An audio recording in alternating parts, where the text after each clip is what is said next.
March 2-ാം തീയതി കട്ടപ്പനയിൽ ഒരു മോഷണം നടക്കുന്നു. ഈ മോഷണ കേസിലെ പ്രതിയെ പോലീസ് അറസ്റ്റ് ചെയ്യുകയും ഇവരെ റിമാൻഡ് ചെയ്യുകയും ചെയ്തു. തൊണ്ടി മുതൽ ശേഖരിക്കുന്നതിന് വേണ്ടിയിട്ടാണ് കക്കാട്ടുകടയിലെ ഈ വീട്ടിലേക്ക് പോലീസ് എത്തുന്നത്. ഇവിടെ വെച്ചാണ് വർഷങ്ങളായി പുറത്തിറങ്ങാതിരുന്ന സുമയെയും മകളെയും പോലീസ് കാണുന്നത്.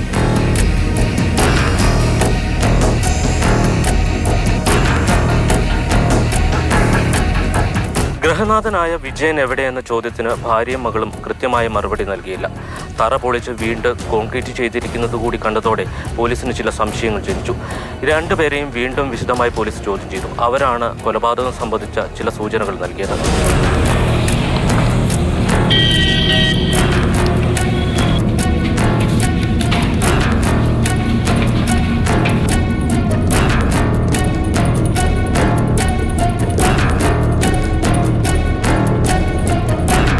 വർഷങ്ങളായി പുറത്തിറങ്ങാതിരുന്ന രണ്ട് സ്ത്രീകളുടെ മൊഴിയെ മാത്രം ആശ്രയിച്ച് പോലീസിന് മുന്നോട്ട് പോകാൻ കഴിയില്ലായിരുന്നു. ഇതിനെ തുടർന്നാണ് മോഷണ കേസിൽ റിമാൻഡിൽ കഴിഞ്ഞിരുന്ന നിതീഷിനെ പോലീസ് കസ്റ്റഡിയിൽ വാങ്ങുന്നത്. കസ്റ്റഡിയിൽ ചോദ്യം ചെയ്യൽ നടത്തി ആദ്യ മിനിറ്റുകളിൽ തന്നെ പ്രതി കുറ്റം സമ്മതിച്ചു.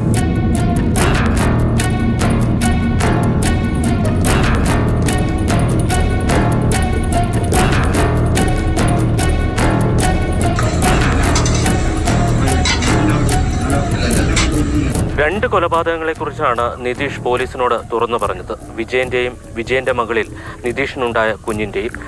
ചുറ്റിക കൊണ്ട് തലക്കടിച്ചാണ് വിജയനെ കൊലപ്പെടുത്തുന്നത്. കുഞ്ഞിനെ ശ്വാസം മുട്ടിച്ചും നിതീഷ് കൊലപ്പെടുത്തി.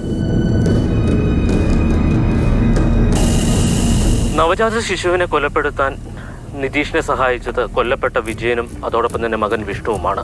വിജയനെ കൊലപ്പെടുത്തിയ കേസിലാകട്ടെ മകൻ വിഷ്ണുവും ഭാര്യ സുമയും പ്രതികളാണ്. മറ്റൊരിക്കലും കേൾക്കാത്ത തരത്തിലുള്ള ഒരു സംഭവമാണ് കട്ടപ്പനയിൽ ഉണ്ടായിരിക്കുന്നത്. കട്ടപ്പനയിൽ നിന്ന് വിനു കാഞ്ഞിരപ്പള്ളിക്കൊപ്പം ജെയിൻസ് രാജു, മാതൃഭൂമി ന്യൂസ്.